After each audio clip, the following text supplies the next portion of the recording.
Lidhemi tani drejt për të ndjekur zotin Basha me qytetarët e Mirditës.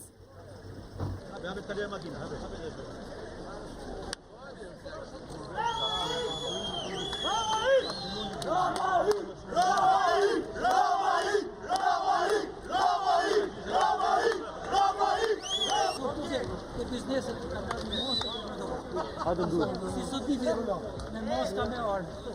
Me maska me armë. Ai që vjen me maska me armë, bandit po është patën ndershëm. Puna është që ta vjedhin, që vjedhin pa maska. Të vrasin natën të qajnë ditën. Po bëhet një vit kryetar që ka me armë, maska me armë. As ka pas gjafare. Ja, as do me e ditë kush. Rrin s'ka pas ta 70 vjet. Kjo situatë që është kriju këtu me rende. Edhe me këtë pasiguri që kemi totale, për 5 vjet ka hik 7000 banor nga Mirdita. Është një rabje drastike. Po thuaj se po bëjnë pa shpresë dhe pas një lloj shpresë për ta. Absolutisht. Dhe unë po ta them nuk është as për të involvuar njerëzit, unë kam qenë vetë, ka shpëtuar pak zoti edhe një farë kuroja imja me dy kriminal me maska dhe sot policia ka bërë shpresë si sot një vit që hajde do bëni disa azjanë, ta lik drejtim pa Jep i volum kum. Për rapar, duke u them këtë gjë. Këto probleme që mi thoni, mos kujtoni se hyn një vesh e dalin tjetër. Unë ju një gjë me shumë kujdes. As se vend Dhe dyshim. unë e di se çfarë do thotë kjo. Përpiqem ta ve veten time në kam tuja. Imagjinojeni këtë. Imagjinojeni këtë. Të vi tjetri të grabisi me armë. Të detyrohesh të mbrosh vetë dhe biznesin dhe prej një viti policia që paguhet me taksat tuaja Nuk bën asgjë. mos ngre gishtin për këtë gjë. Kjo është padrejtësia. Ky është sistemi që duhet shembur. Në fakt nuk është sistem. Është një pakicë njerëzish që e kanë kapë shtetin për interesa private. Prandaj nuk ka siguri se policia në vend që të shërbej ligjit është detyruar të shërbej kësaj pakice. Prandaj nuk ka ekonomi se lekët e shqiptarëve në vend që të shkojnë për shërbime, për investime, i shërbejnë kësaj pakice. Prandaj detyra jonë dhe thirrja për 16 shkurtin kjo është. Të shembim të sistem të kalbur që e ka kapë peng vendin dhe në fakt sistem është fjalë e madhe se janë një grusht njerëzish që kanë marrë peng Mirditën dhe gjithë Shqipërinë. Poshtë qeveria! Poshtë Tirana!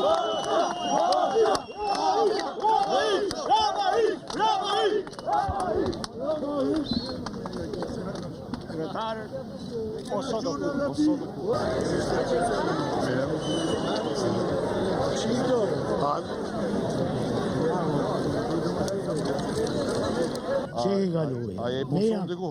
Unë? Zdi si me thanë, po ja, nuk mund fol fjalë 20 vjetë në migrim, fjalë pisa nuk mund fol, po kjo qeveri do t'i ke. Nuk e di, a je me hesh mu më ke kratë djathë. Jam me heq, po për ta heq, një gjë do më ta thonë se që ke burri zgjut, Pa, se më thonë se me fol me fjalë mëdha, pa, burrat e zgjut nuk flasin me fjalë mëdha. ja, normalisht, pa. Qeveri, natyrisht që unë du me heq se unë jam opozit. Unë kam platformë, kam plan për ta nxjerrë vendin nga kriza. Por me heq siç hiqet një qeveri që ka ardhur pa votë, këtë e ka ndorë Unë vetëm jam i populli. 90-ës. Prandaj po ju thras me datë 16. E një gja, Merrni ndorë fatin me pa tuaj. Gramos Rush, një gja, kryetar, parlamenti, si ka vraj shok të imin, ben prezident, unë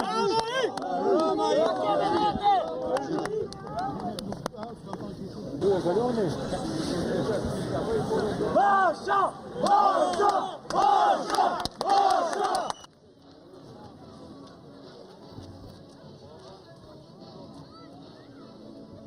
Hajde Basha!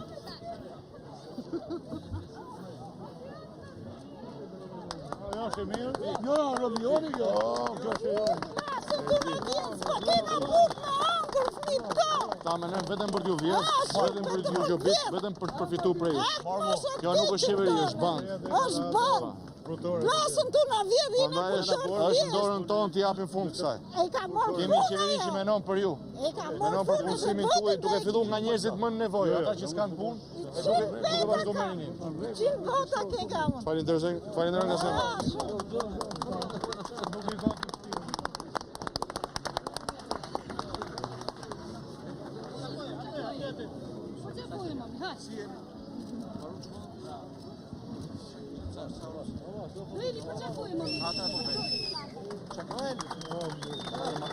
Bravo, bravo. unë matematik. Po tjetër? Matematik. Matematik ma the, po tjetër? Asë që. Matematik, gjuhë, lexim, po tjetër? Çka klasë e ke? Jeni në zonës mirë apo jo? Nuk ka libra, nuk ka para. Edhe ty, Jo, nuk kemi lejë. Ma e se nuk kemi lejë. Yes. Duhet e tronë.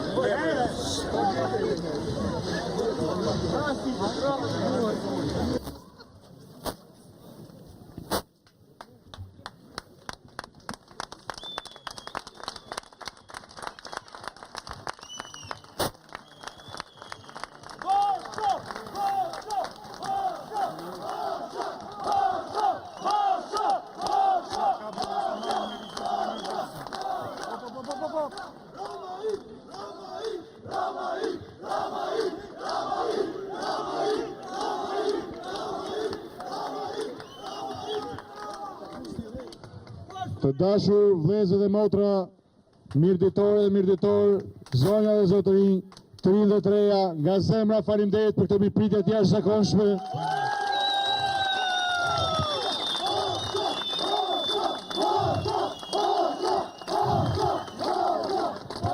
Kudo ku takoj qytetarët e këtij vendi të vuajtur dhe përkëmbur, e të poshtruar këto 5 vite, shoh vendosmëri për të mos e pranuar më as 1 minutë poshtrimin, varfrin, vjedhjen, vendosmërin për të ngritur e për të bashkuar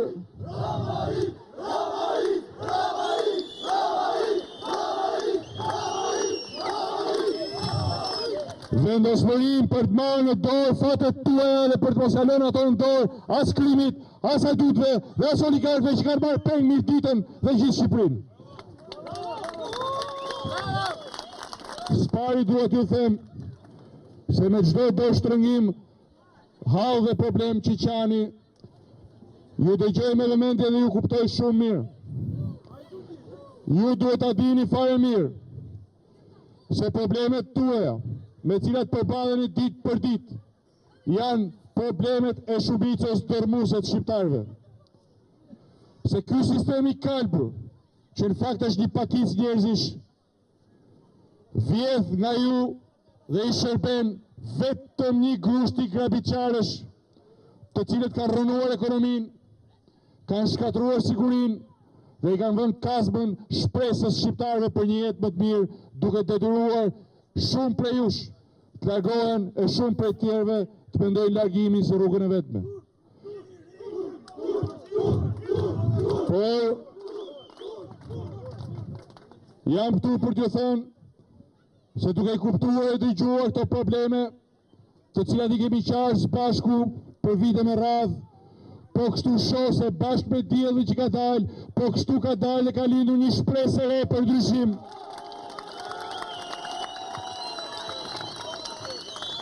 Një vendosmëri për të mos u larguar problemit duke konsideruar vendin tuaj problem, por për ta zgjidhur problemin gjithë së bashku. Unë e di se nuk ka gjë më të rëndë se të largohesh nga vendi yt. 18 vjet jam larguar nga Shqipëria në kërkim mundësive. Dhe di se nuk ka gjë më të çmuar se vendi yt. Ndaj duhet t'ju them, nisur dhe nga përvoja ime personale, se ajo që duhet bëjmë është një detyrë e shenjtë, jo vetëm për veten tuaj, por rreth parë për fëmijët tuaj, për të rinjtë e mirëditës dhe për brezat që vinë. Arsyeja vetme e ekzistencës së shtetit është t'u jap dorën qytetarëve, t'u shtoj dorën njerëzve, duke filluar nga më të pamundurit, nga ata që kanë nevojë për ndihmë ekonomike. Mirëdita është me ju! Mirëdita është me ju! Mirëdita është me ju! Mirëdita është me ju! Arsyeja kryesore e ekzistencës së shtetit është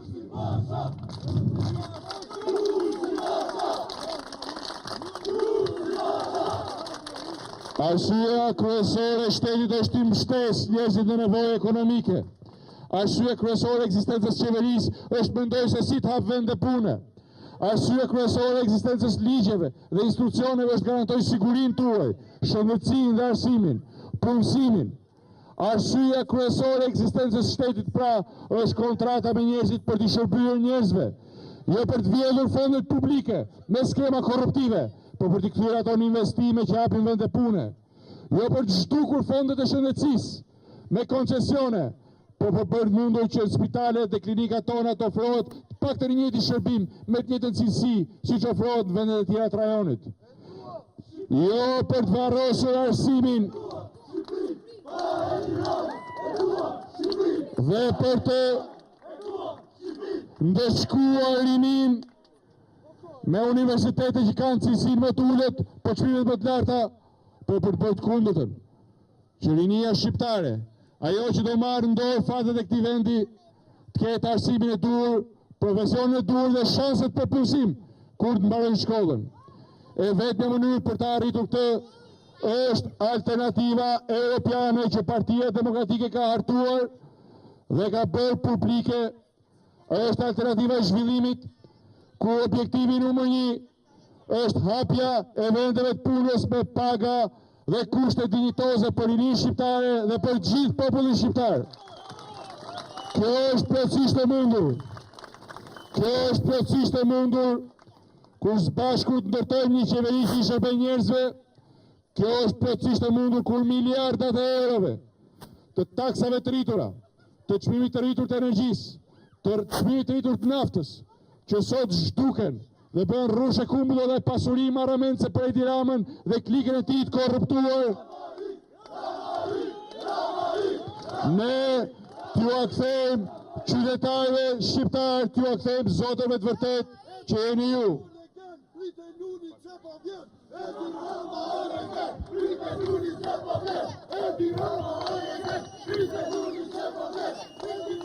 Ne duam pra që të kemi një qeveri që ju shtrin dorën dhe ju ndihmon. Ne duam të kemi një bashki që ju shtrin dorën dhe ju ndihmon dhe nuk ju braktis.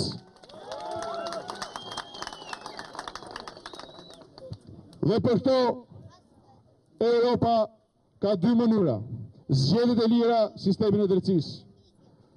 Tash 2 javë zëri i Amerikës ka publikuar faktet të rënditse të drejtësisë shqiptare. Ato tregojnë se në kryet vendit nuk është një qeveri e zgjedhur nga vota, por një kryeministër dhe një band e përcaktuar nga parat e drogës dhe të krimit.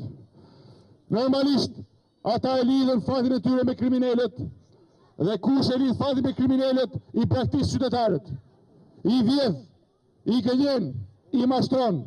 Ju e keni provuar këtë në kurrizin tuaj gjatë këtyre viteve, e në veçanti këtë vite gjysëm që Shqipërisë i është mohuar e drejta për të zgjedhur qeverinë me votën e qytetarëve. Në çdo vend normal, po të ndodhin skandale të tilla, do të kishte një veprim të hekur drejtësisë. Gjushi dhe shokët e tij do ishin prapa hekurave. Por Edi Rama i mbron.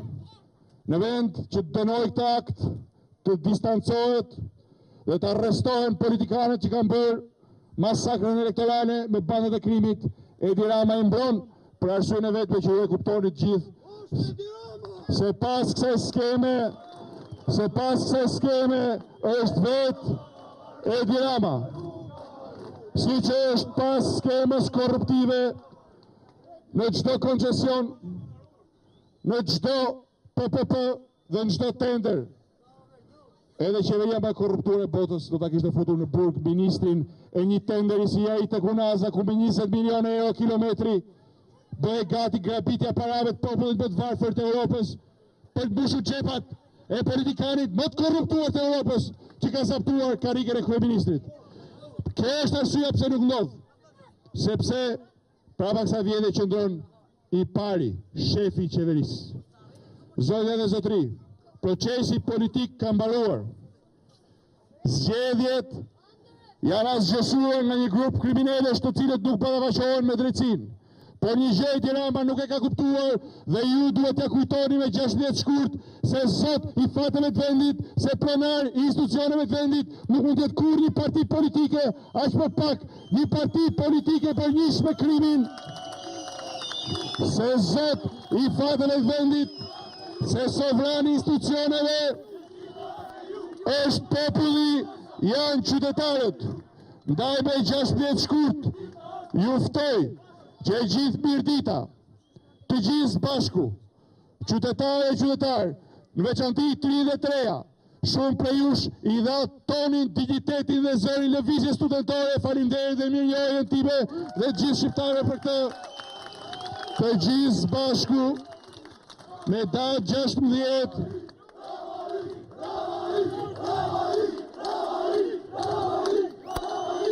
të japim fund këti grushti shteti, ky është grusht shteti, jo nga ushtarakët, por nga kriminalët. Kanë marrë shtetin peng, kanë marrë institucionet peng, ky sistemi kalbur ka marrë peng bukën e fëmijëve tuaj, ka marrë peng parat me cilat duhet hapen vende pune për ju dhe për linin shqiptare, ka marrë peng drejtat tuaja, drejtat e pronarëve, dëmshpërimin e të përndjekurve, ka marrë peng sistemin shëndetësor, sistemin arsimor, ka marrë peng bukën e gojës për të papunët dhe për ata që kanë nevojë për ndihmë ekonomike, ka marrë peng Shqipërinë. Ndaj, tani që rrugët politike po shterohen dhe me çdo ditë që afron Edi Rama nuk reflekton për përgjegjësitë që ka ndaj qytetarëve shqiptar, edhe mua në emër të Partisë Demokratike të Opozitës nuk më mbetet rrugë tjetër veç se t'ju bëj thirrje që të shprehni vullnetin e lirë të popullit mirditës krah për krah qytetarëve të tjerë të Shqipërisë në bulevardin të Dëshmorët e Kombit me datën 16 shkurt. T'i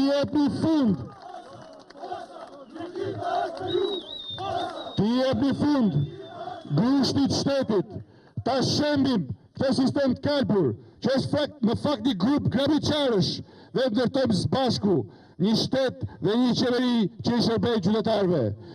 Një qeveri e Partisë Demokratike do të ullë taksat, do të eliminoj taksën e Rama mbi karburantet, duke diktuar që çmimi i karburanteve në Shqipëri të ulet që ditën tonë par qeverisjes me 300 lek. Do të bëjt mundur përmes platformës tonë taksave të ulta një klim miqësore për biznesin, sepse objektivi numër 1 është punësimi i qytetarëve. Por një gjë ju garantoj, pa u futur në detaje në programin tonë, të cilin do kemi rastin ta diskutojmë kur të kemi vendosur dhe diktuar zgjedhjet parakoshme me një qeveri tranzitore që do të garantoj votën tuaj. Një gjë dua t'ju garantoj sot. Ju meritoni dhe do të keni një qeveri dhe një kryeministër që do t'ju ushtrit dorën, do të punoj për ju dhe do të zgjidh hallet dhe problemet tuaja. Dhe rruga për këtë fillon duke ja hequr Shqipërinë nga thetrat i grushtit njerëzish dhe duke ja kthyer atë shqiptarëve, pronarëve dhe sovranëve të vërtet të këtij vendi. Vëllezër dhe motra, zgjidhja e vetme tani është në duart tuaja. Ju i dini qëndrimet tona, ju i njihni zgjidhjet tona, ju e keni dëgjuar shurdhërinë e qeverisë për buzën e mos përfilljen e tyre. Ju e njihni dosjen 339, e cila është maja e icebergut dhe tregon se as Edi Rama, as qeveria nuk janë legjitime. Tani është në dorën tuaj. Është në dorën tuaj. Është në dorën tuaj dhe me 16 shkurt. Zëri i vetëm dhe verdikti i vetëm që do të dëgjohet nuk do të jenë fjalimet e politikanëve, zëri vetëm që do puças, vendimi vetëm që do të merret dhe do të zbatohet, do të jetë vendimi i popullit të bashkuar.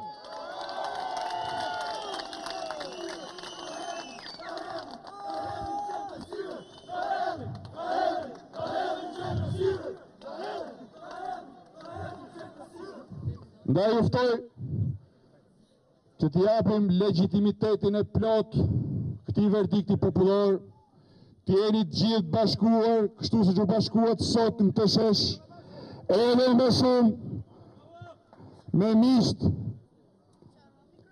me vëllezërit, me motrat, me bashkëshortet dhe me mball rinin e pamposhtur të mirditës.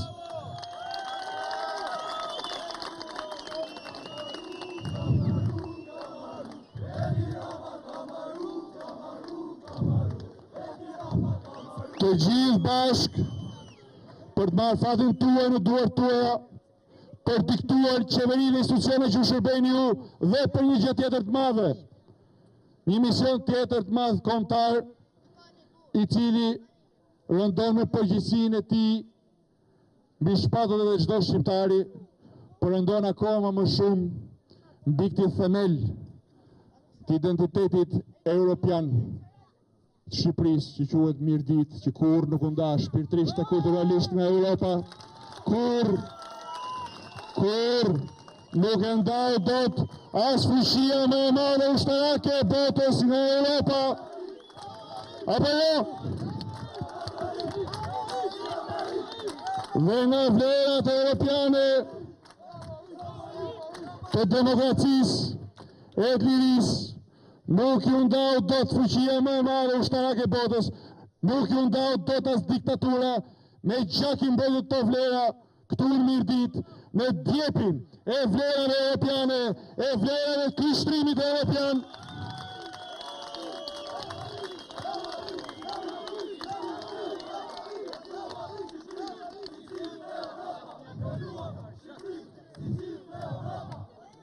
Dhe pa tjetër, që do ta bëjmë si gjithë Europa, ky është testamenti që bashkon prej ditës parë të krijimit të saj Partinë Demokratike me çdo mirditore e me çdo mirditor, ne do ta bëjmë Shqipëri si gjithë Europa. Zoti e bekoft mirditën e mirditorët, Zoti e bekoft Shqipërinë. Miru pafshim në 16 shkurt në Tiranë.